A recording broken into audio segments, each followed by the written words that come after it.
Happy midweek sa tanan nato nga mga kapaglaom, brethren, o sa atong mga higala nga nagsunod sa atong takna sa pagtuon.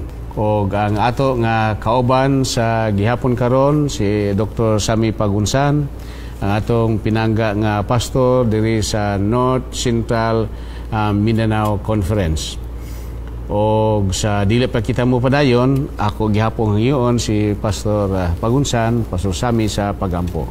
Mag-apo ta mga kaigsunan, amahan nga balaan, panalangin ni ang amo ng pagtuon nining gabiuna sa takna sa pagtuon, hinaot ng leksyon nga amo mga katunan, maaplikar namo sa among mga kinabuhi ug usab makapahamtong kanamo sa pag-alaga diha kanimo. Salamat sa imong pagtubag. Ang gahom sa balang espiritu amo gi-invitar sa ngalan ni Ginoong Hesus. Amen. Amen.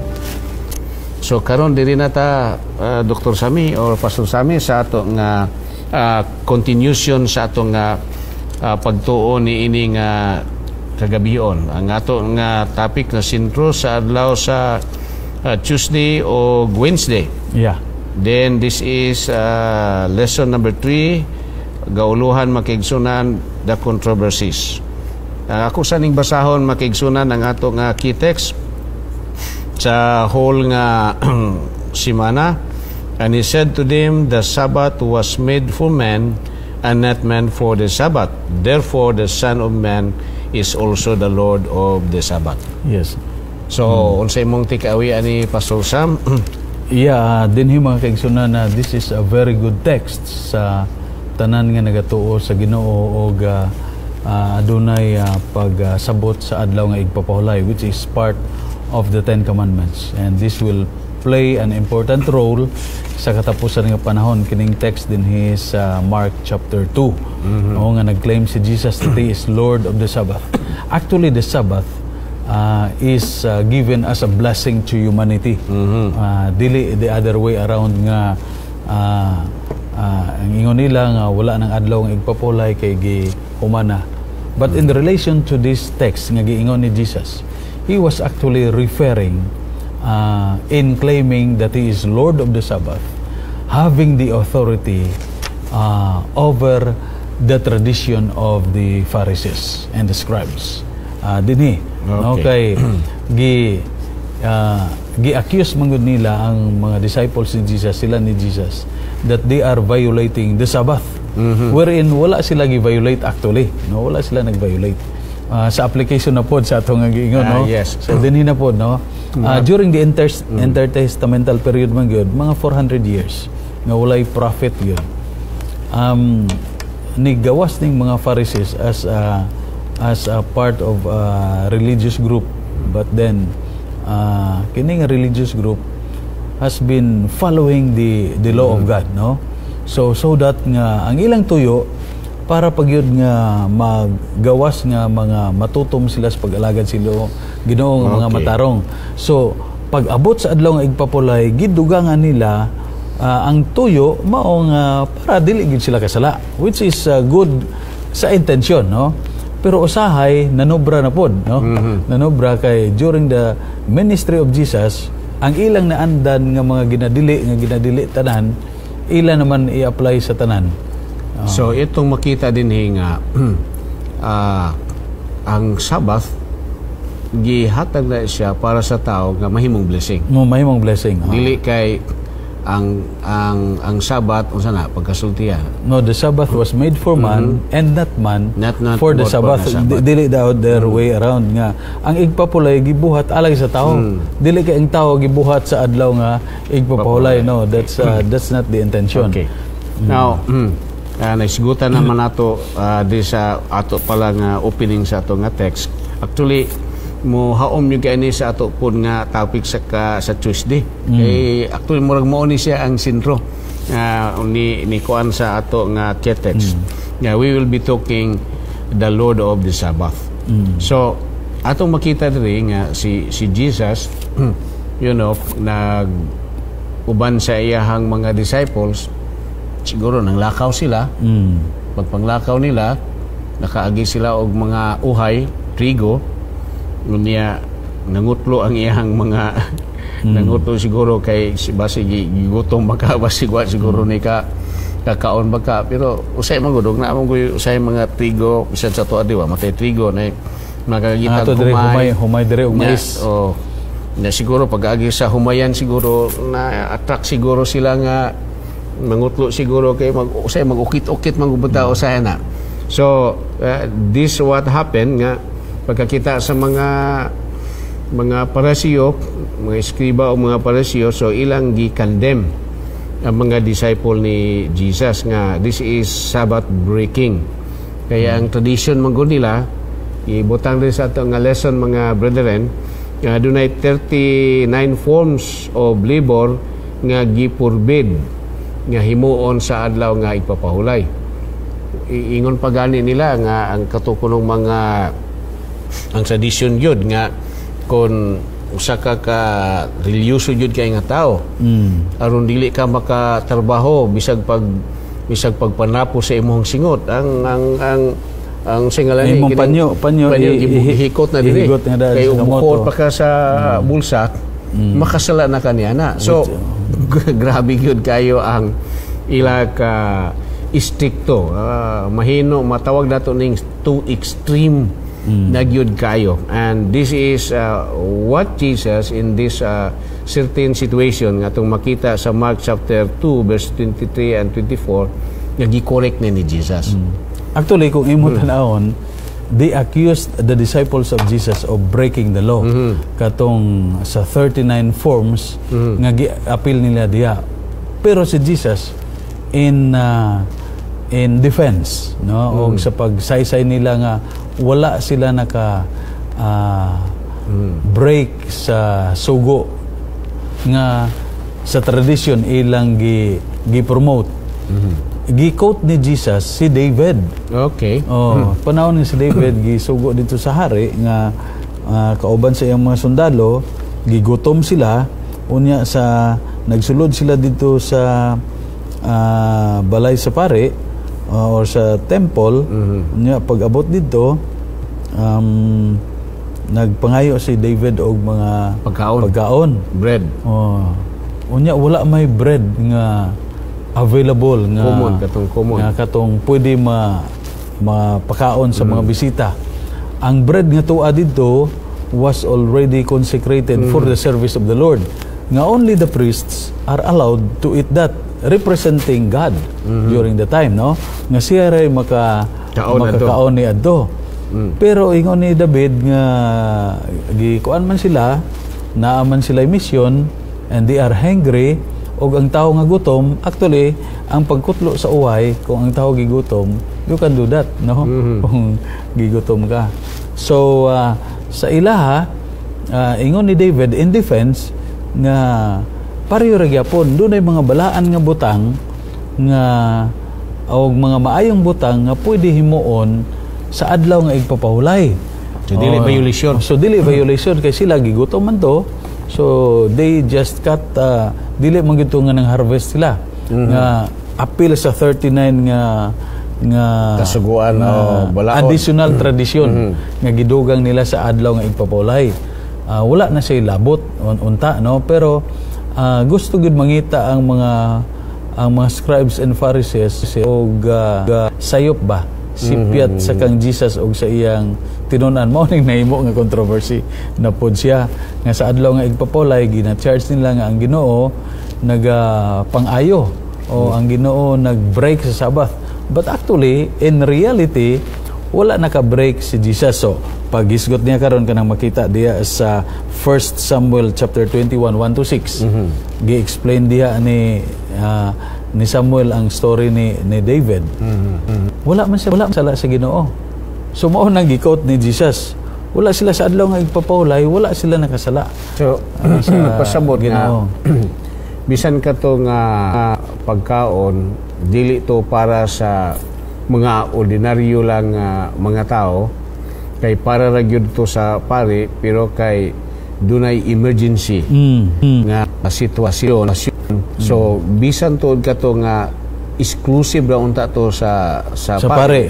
But gihatag sa pare pag-save kang David ug siya ang mga tao nga Gigutom sila. gigutom na gyud Oo, kayo oo. sila. So sa to pa, this was an act of saving lives. Yes, an act tungod of mercy. kay of mercy kay hopeless na gyud kaining mga tawhana. So atong makita di ay nga bisan og unsa pa siguro kayo ka sagrado na nga butang, pero kung gamito na siya sa usa ka balaan pod or pagluwas sa buhi, because life is very important than a certain form of traditions or certain rules nga pwede sigurong masuspend for a case of saving people. Yeah. Like for example, og panitan ka nagdala ka sa imong offering. Panitan na Pastor Sam. Unya na sa along the way na-meet ka og accident or imo bang pamilya. Di lang nato kan nga example lang ni siya ha. Unya what you have in your pocket is only your COP and your tithes. Pero naay accident. Ang question na Pastor Sam, will you use your tithes and offering nga for gusto nimo ta sa simbahan pero nadisgrasya lang mo karon diha, unya gidala nimo ang imuhang amigo or may boba sa panimbalay, will you use that money at palit itong bal? Pero you have a intention nga baryaran ako ni siya kay ako hindi ko mayat offering pero karon emergency man gyud kaayo ni nga luwason ni kinahanglan mo palit kog tambal. So I don't know Pastor Sam if that could be an excuse nga ma-acquit na to ang nga situation ba nga saka no, there are certain level nga do na tay limit. May limitation ang tao. To lang ingnon nga dunay boundary. For example, during the tasikel, the Lord was displeased of the priests. Kay wala nila gitagaan og kalainan ang mga balaan og dili balaan. Okay. That is in Ezekiel 20 chapter 22 no. So there was no distinction to sa Ginoo na ay distinction gyud. Ang holiness sa Sabbath it's holy. Pero kaning gi-charge nila nga wala gibalaan, they are transgressing the Sabbath by doing certain work nga gi-add nila mao nang wala mauyon sa kabubuton sa Dios, because in doing good on the Sabbath, especially if you are hungry, if you are doing goodwill, it is exempted. For example, nag-ingon man si Jesus, it is lawful to do good on Sabbath day. Nahulog pananlitan ang mananap diya sa tabay. Pasagdan sa nimo. May aksidente katong imong giingon. Pasagdan sa nimo. Kay Sabado man, nasunog ang balay. Pasagdan sa nimo, unya na sa pagsalop sa adlaw. Tabangon nimo. No, it's not. Ang Sabbath, that is not the intention. That is not the intention. The Sabbath was intended and was given to man so that man could be benefited and will be a blessing to human. Ano siya? Gasimba ta sa adlaw nga igpapahulay, gapahulay ta because the Lord nga magpahulay sa adlaw ipapahulay, magsimba ka niya, sa unom ka adlaw mo buhat ka, pero kaning pagbuhat sa adlaw nga igpapahulay nga humanitarian, doon siya exemption. Kaya, for example, no, kana diya sa sanitarium, naman tayo mga hospital. So, kung mo undang tao trabaho sa Sabat, so kanang atong hospital pagka Sabat close na siya tanan. Pero ang atong mga pasyente kay pasyente nato nga kinahanglan diha og incubator na may atong pasyente na sa ICU. So unya kinahanglan na sila og monitor ang ilahang health ana nga adlaw. So dili pwede na po nga spend. And if emergencies sa adlaw nga igpapolay, kung kinsay nag-duty nga doctor, you just cannot operate because it is Sabbath day. No, you cannot do that. You have to save lives. That is doing good. Mo na intention. Yes, again, I remember sa dito sa Mountain View lagi sa una nga si Pastor si Judge Ber nga na poison Unya gi-announce ito sa Florence nga kinsay available nga doktor. Kay na ay pasyente nga nagkinahanglan jud og unsa ni kanang pagtagad sa doktor. So si Dr. Igarli ni volunteer bisag gasimba to siya ni gawa siya kay emergency gyud. In a matter of 31 hour maabot si Dr. Igarli wala taroy judge Gibiso. So wala tay judge Chalmer. So imong tanawon nga sa to pa for saving lives mga emergencies nga situation kung magtrabaho ta sa Sabado for that very reason dili na siya gi-count nga violation. So it means nga makaluwas ka sa kinabuhi sa usa ka tawo. It means nga makahimo ka og duty suspicious ka. It means nga kana bang reasonable gyud kayo. Pero dili na to himuong katarungan nga taga Sabado na lang nga na emergency. Kaya nga to magani pong mga doctors diha sa ato nga mga hospital daghan man na sila, girotate po na sila. Nga dili po nga taga Sabado na lang sila dito. So wala po sila chance nga makasimba. Gina-schedule po sila. Pero kung naagyoy emergency, unya kana nga expertise sa doktor mo gikinahanglan, they will be called nga lang jud ang imuha perti ani karon kay emergency and doc awards is they are committed nga kung naagi mga nga sitwasyon and they need their expertise, they are willing to do service for the Lord. So okay ra nga dili ta makasimba makigsunan in that reason certain Sabbath. In a certain Sabbath, pero dili himo tong kaginarungan nga taga Sabado na lang yun po nga tuyo nimo. So that's not the case mga kaigsunan. And then there is ato nga lesson sa Tuesday as Lord of Sabbath. Actually ang mga scribes and Pharisees, they know nga ang iyang mga disciples wala naka-break sa Sabbath day actually. Okay. Ang real din nga reason behind nga issue ginapangitaan nila sa Sayop, and they would like to accuse Jesus for healing during the Sabbath day. Dili itong mga 39 additionals nila nga nangutlo because nga kung may sobra diya ginabilin man gud ang sobra diya for the sake of the unfortunate, the poor nga kuan mugli na sila diha kay gibilin gud sa ilaha, and even if it falls on the Sabbath day, they are still it is still for them to do it, no? But anyway, dili gito siya nga maingon na to nga labor to siya nga ilang ginaingon diri. Ang real good nga reason kay pangitaan nila og sayop si Jesus ni. I like that point, no? Si Jesus nga naghimo og maayo sa Sabat, ang katuyuan nga makatabang sa mga emergencies, mga mga real situation nga kinahanglan jud og immediate nga pagtabang. So ilang pangitaan og sayop si Jesus. Unya ang ilang pagpangita kung makakaplag na sila na gusto nila nga nilang si Jesus. So yun mong tanawon ang ilang intention, ilang daotan nga intention nga dakpon si Jesus aron nga makakita sila rason nga aron ilaha nga patyon. So mga kaigsuonan, mas daotan pag yun sila diay kayo. Kasi si Jesus ang ginhimo ni Jesus mo magyud ang pag-address sa panginahanglan na kinahanglan na gyud kayo, dili na kinahanglan nga maugmaan pa kay gikinahanglan na gyud sa atensyon. Unya here comes kini mga tawhana nga nagpatuo nga mga righteous kun ila yung ikuan nga kinahanglan sunod yun nato ni kay mao ni ang balaod nato.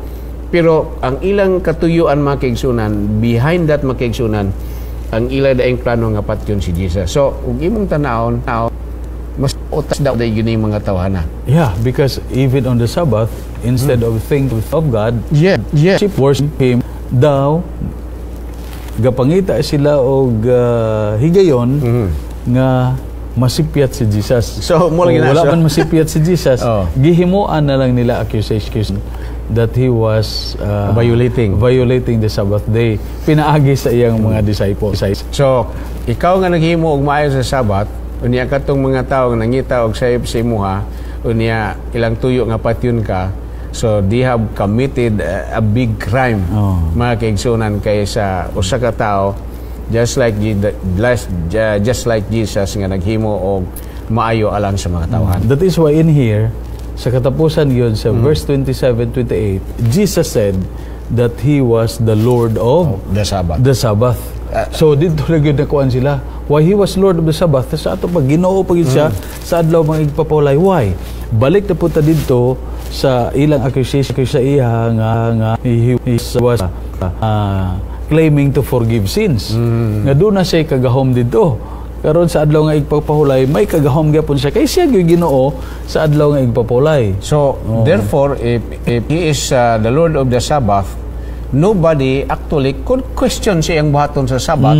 Kay siya ang Lord sa Sabat, o kay balo siya og unsay rightful nga buhaton during the Sabat, og unsay parameter og imong tanawon. And by that statement of Jesus as recorded by John Mark, ang nakanindot dire nga nakadulot unta to sa mga accuser niya. Pero instead, they were determined to look for some mistakes, mga fatal mistake niya nga ma-accuse nila siya, no? Yes. So by that they were surprised as Jesus nag-ingon nga He is Lord of the Sabbath. Karon ilan na siya ginahinay-hinay og tigom, instead of giving ingon niya, ay tinuod gid ni kay may authority man si Jesus to say it. Pero dili manggod nila tuuan, they refuse, no. That is why ni anay mga sa sunod may mga dagang istorya nga kung imo matan-awon as we jump. By the way, as far as the Sabbath and dirita sa tithes and offerings kay nagisgot mo kanini, there are certain limitations nga dili nato pwede magamit ang ikapulo bisag maayo ang atong intensyon. Si Mrs. White was so vocal about this, no? Your intention might be good, pero dili na siya mao'y kabubuton sa Ginoo. Kay for example sa atong ikapulo, ang ikapulo ginagamit lang sa buhat sa Ginoo. So there are certain limitation. Abi nimo nahimong popular ang Seventh-day Adventist dito sa Australia because there was a couple sa kapastor ug ang iyang asawa, they were accused of killing their son ba to or daughter sa ilang anak. Kalimot lang kung babae lalaki ba to, nga wala nila suportahan, gipakao nga gibuhi silbi, bisan pa doon na sila kwarta, doon na sila ikapulo nga gitago sa ilang balay. It was a popular nahimo ganitong drama or movie katong ang title is A Cry in the Dark. Kaya ang bata sa true story nakuan siya sa dinggo, ato wild dog bitaw dito sa Australia. Yes. Nga nadala ang bata, so they gituyok lang storya until nga nakaabot na sa ikapulo. But then when the woman was asked, nganong wala, because the tithe is solely to God as it was told to us. Anyway, doon na mga limitations mangod siya. Diya sa ato pero case to case basis wala ta kabalo because this is a matter of policy. There is sa ato nga church, there might be some exceptions ni ana later on kay na may rule good nga kanayon. In every rule there is an exception, no? May exemption good. Katong kung set nimo Pastor Sam, kung wala gyud sila in kwarta ba, kapulo ra gyud yang dala piring ra gyud to, na disgrace ka.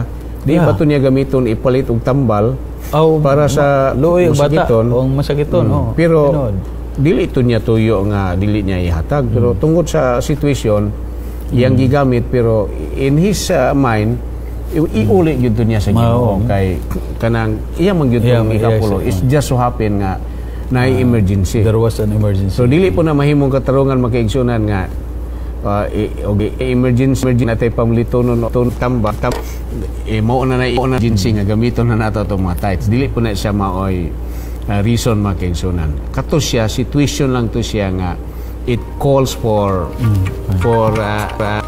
immediate action nga to save lives on that particular nga situation. So inana lang siguro mga kaigsunan because ang ato mapong motive basahon man gud pud sa Ginoo. Yang Ginoo ra gyud mo ang mudjad sa tuang motive nganong naingon ana ang sitwasyon. Basta kay ato lang hinumduman ang iyas Ginoo, iyaha gyud na si Ginoo o ni ato gyud na nga ato gyud ang obligasyon. We are required to do or return our sacrifice and offering. Anyway, nasaybit lang nato itong makigsunan. Kaya tungod sa Sabat. Tungod sa Sabat ba? Paghimo o matarong. Now, dirita saan daw nga Wednesday? Doon ay sandwich story. Unsa man nga sandwich story? Sa Bible, ang ato ang mga theologians o mga scholars, ilang ginakabig nga kung doon ay story gani nga masulat, pero ma-insertan og lain nga story, lain gyud istorya, different story gyud. May story siya pero naahi ni-insert nga lain nga story nga unta related dito. Pero gitugutan nila, gitawag kini siya nga term nila nga sandwich story. So mao ni nga atong isgutan karon. Murag sandwich ba nga ang sandwich naatay palaman nga ginabutang diha, sandwich siya. So naay istorya gasulat si John Mark unya pag ganina human nag-insert na po siya istorya then pag humag istorya ana pagitiwas sa putong iyang istorya so ang mura baog na putol pero gitiwas sa gihapon kay gi-entertain niya ang usa ka sandwich or gitawag na to accidental event nga ni sulod sa maong istorya nga wala damhang nga sitwasyon. So unsa ang sandwich dire? Ang sandwich dire actually dunay ang sa sugilan no ko imong basahon sa Mark 3 chapter 20 to 3 to 35. Kung imo tan-awon siya dire sa story dinhi sa accused sa mga Pharisees o scribes nga he has the devil, the spirit of the devil. Pusis siya sa devil spirit. Kaya nagpang-ayo man siya. So ang pagpang-ayo ni Jesus daw, nakapang-ayo siya, nakapang-abong siya daw nga espiritu and some other healing.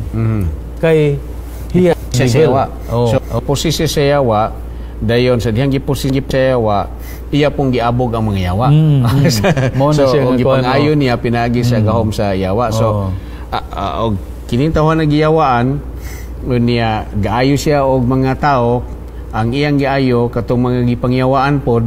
So morning ni come out diri makigsunan nga sa diha nga giakusar si Jesus aning mga Pariseo ingon siya how can Satan cast out Satan? If a king is divided against itself, that kingdom cannot stand. So dili pwede nga ikaw giyawaan then katupong imuhang gi-cash out pod kay nangayo ka mga yawa pod do. So dili kuno na mapwede kay pareho raman silang yawa, dapat mag-cooperate na silang duha. Dili kay imo mulikra mo putong ubang yawa nga nganong imo maming gi-cash out nga pareho raman tanga mga yawa. So mo ni ang sandwich story dinhi. Kay gisugdan man guni sa sugilanon diri sa Mark 3 20 to 35, especially in 20 and 21 nga si Jesus then he went home. So si Jesus then ang dako kayong mga group mga tao ni tapok sa iya, of course kay si Jesus nagperform na gud siyang mga miracles ani so that they could not even eat. So piting daghana kayo. And when his family heard it, they went to seize him, for they were saying he is out of mind. Agya pa ganing panimalay no, grabe no. Dire na ni siya masulod ang role sa family, mga brothers nimo, mga brother nimo, mga relatives and friends.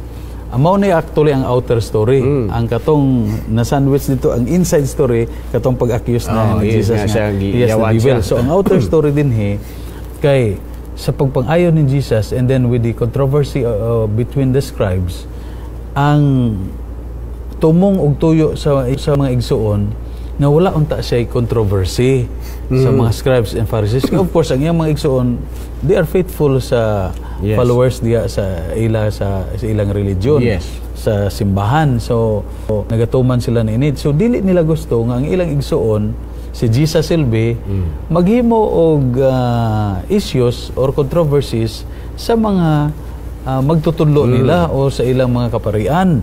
Mao ning gusto nila nga dili unta buhaton ni Jesus tungod kay gusto nila nga walay controversy sa kang Jesus o sa mga scribes and Pharisees. Pero in doing so, mura ginawala nila ang ministry ni Jesus. Wala nila masabtan that Jesus started His ministry already being the Son of God, being the Messiah, o gusto ipakita ni Jesus ang mabuhat sa Mesiyas. Ang usa niya na pagpang-ayo sa mga nagmasakiton.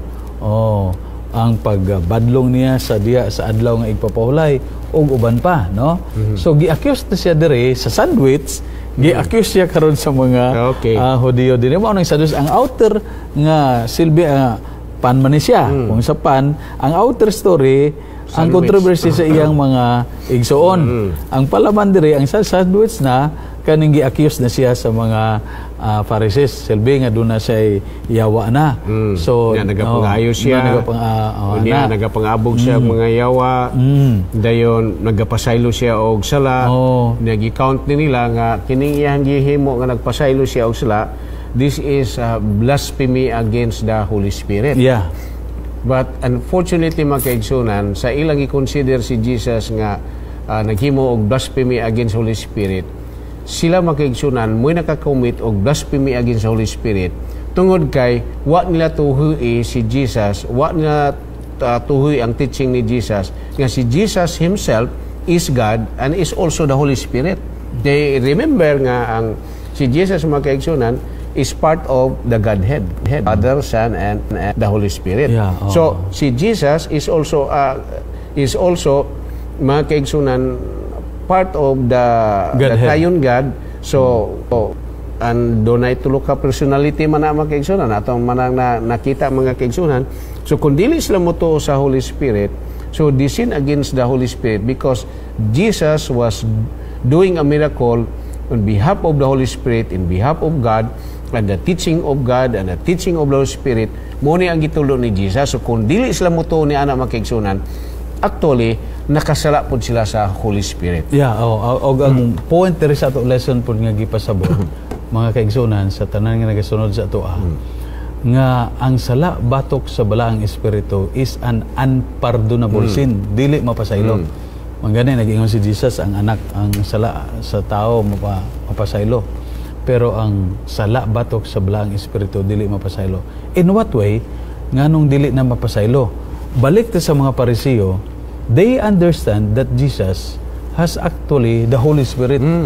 Pero ilang gi-accused, ilang gibaliba ang istorya nga instead nga naa siya Holy Spirit, kay unsaon niya gapang-ayo siya ga maayo ang iyang ministry, ilamang balihon nga kining mga espiritu nga naa kang Kristo sa pagpang-ayo dili ni buhat sa Holy Spirit, dili ni buhat sa Ginoo, sa Dios. Iyan is sa evil spirit. So in that way, that would be unpardonable. Why? Kay nasabot nila nga iyan is sa Ginoo, pero ilang gi angkon pagayod, ila pagyud nga gi huna-huna, ilang gi pagawas nga kining buhat ni Jesus nga sa gahom sa balang espiritu, dili iya sa balang espiritu apan iya sa yawa. So, in that case, nakasala sila against the Holy Spirit. Against the Holy Spirit, yeah. Kay ang pag-work sa pag-dismiss sa devil spirit sa gipang pusis is the work and the power of the Holy Spirit. Yes, yes. Kung di ka mo tuo ani nga ang Holy Spirit mooy nag-abog sa mga gipangyawan o mooy nag-ayo sa mga masakiton, so it is a sin against the Holy Spirit. Yes, mao na siya nga gayon, no? And further mga kaigsunan sa tanan nga nagasunod karon, ang pagyud nga makasala ta batok sa balang espiritu, kana bang ato na gyud nasabtan, but still we deny and we harden our hearts nga dili gyud ta mo patugba gyud ang pride diha nato nga nakasabot na gyud ka nga insakto siya sayop ang imo pero imo pag yun siya ikuanon ba nga insakto gud ako i-coerce yun nimo ang insakto. Silbi ipugos gud nimo nga kanang imo sayop kaning ako insakto. Bisan pa nga ang usa insakto, ang imo sayop. Nakuha nimo no? Ipagawas nimo nga ikaw ang insakto, ikaw ang sayop. Dayon ang usa ang insakto pero siya sayop. So I think nakuha na ninyo no. So the same sa kang Jesus, ang ko nato dire, ang buhat ni Jesus sa pagpang-ayo sa iyang pagministeryo, please remember nga pag-ani ni Jesus dire, ang iyang pagministry is to save the lost, no? Pagpangita sa mga nangawala o niya luwason niya ang mga makasasala. O da gitabangan niya pang-abog ang mga daotang espiritu, nagpang-ayo siya sa mga masakiton. Mauning buhat sa Mesiyas. Pero sa mga eskriba o sa mga parisiyo, dili gani. Nasabtan nila nga naay kagahom kang Jesus diha sa balaang espiritu, iyat ilang gipagawas ang sugilanon, gibali nila nga ang iyang pagministeryo gigamhan siya sa daotan nga espiritu. So sa atong padang praktikal, ang sayop imong dipinsahan nga insakto. That's it. That is just like unpardonable sin. Kay sayop na imo po yung ginan nga insakto na siya. Unya imo pag yung gawas nga imo pag yung i-justify. Imo pag yung sana kanang pangisugan nga mao gini siya. So that is kana nga kahimtang makaigsunan, pareho na siya dinhi sa nga mga parasyo. Ang poet lang dire sa ato nga lesson karon, because this is during the time of the ministry of Jesus. Ministry sa Messiah. So sa dinhi gusto unta nga ipalutaw sa sugilanon ni Marcos nga si Jesus Diyos, nga is the Messiah, nga he is the Messiah, nga ang gipakita niya nga mga kinaadman pagpang-ayo sa mga masakiton gikan sa Ginoo mao nay ilhan Yes, sa Mesiyas. Nga siya Mesiyas nga gipadala sa Ginoo. Kay siya nagbuhat buhat sa Mesiyas na ordain by God, and as part of his mission. Yes. Yung mission sa pagluwas. Yes, so si Mark good yang i-portray si Jesus nga he is really the Messiah. Yes, of course. Mo gyud yang i-portray. But despite of that, gi-deny kini, gibabagan kini, pamakakan kini o gikoveran kini sa mga Parisiyo by accusing him. Ang mga eskriba o ang mga Parisiyo mo igakaber dili basta-basta no. O dili gud basta. Mao nang sin against the Holy Spirit. Diha kini sila mga scholars ni sila, mga magistrate ni sila. Unya kuan yun ni sila, batid ni sila sa kasuguan. So Pastor Sam, kung ikaw usa ka batid sa pulong sa Ginoo, unya imo nang tuison, just like this mga skriba o mga Parisiyo, that is mo consequence na siya or mo equivalent na siya or tantamount na siya sa sin against the Holy Spirit. Kay clear naman yun na kay si mo. And it is also sometimes it happens also sa church organization nga usay mga leader nakita nga sayo dili gyud. I'm not saying sa church, but even in our church it can happen also. But in maybe in some other religion murag ingon ana gyapon nga nakabato naka sa kamatuoran pero dili ka gusto makabiya sa imong nga position, so you have to remain there. So mao ni ang nitabo nga pag ni Jesus gi-establish ni Mark o si Jesus mismo gyud naghimo sa buluhaton sa Messiah nga dili na gyud unta magduha-duha ning mga Parisiyo mga eskriba. Ang gibuhat ni Jesus is the work of the Holy Spirit. Mga religious leaders magud sila. Mga religious leaders ba sa ato pagtudlo sila sa mga tao nga magtuo sa Ginoo, nga magpaabot sa Mesiyas. Here comes sumala sa tagna ni si Jesus ginay nila nga dili na siya mao, iya na sa yawa. Disability nga ilan ang gihimo tungod kay basig mawala na mig fans ani. Usa po na siya. May mga personal interest. Yan na ako sa authority, na ako sa power. Unya kon ma-recognize yun siya nga siya ang Mesiya. So background na lang ko. Dili na ko frontline. Kay pareha ba ni John? Pag yung ni John nga maoni si muni ang Mesiya, must and he must increase. So kana dili na mahimo sa mga scribes o mga Pariseo, okay. Nga sila mawa, nga si Jesus mo na frontline. Pero dapat maog yun unta po na siya ang mahitabo tungod kay gipredict na guna nga this is the Messiah. Unya asa man ay labaw na to, Messiah o kaya ta. So dapat mapatambuhan sila nga now this is naabot na ang Messiah, so kita mga katawan rin mosunod ta ani kay mo ni ang maghatag na to kaluwasan, pero wala na nila buhatan makisulat. Actually, balik ta dito sa primero gud ng pagsulat sa atong semana. Katunan ni siya sa tagna dito ba sa 70 weeks prophecy, 490 years. Kanang nabilin ka diha mao nay pag-confirm ni Jesus as the Messiah. Sa covenant nila. Unya naagod sa tunga-tunga sa semana na i-cut off ang Mesiya. Yes. Ilan sang siya. So, niini pag-ministry ni Jesus, instead of unsay tawag ani, helping Jesus in his ministry, kay gatabang man ang mga tinunan, ga-confess naman sila that he is the Christ. Bisan si Peter nag-ingon na nga kinsa man ko sa imong nadunggan, ikaw mo si Kristo. Okay, so you are the Christ. Many have accepted that.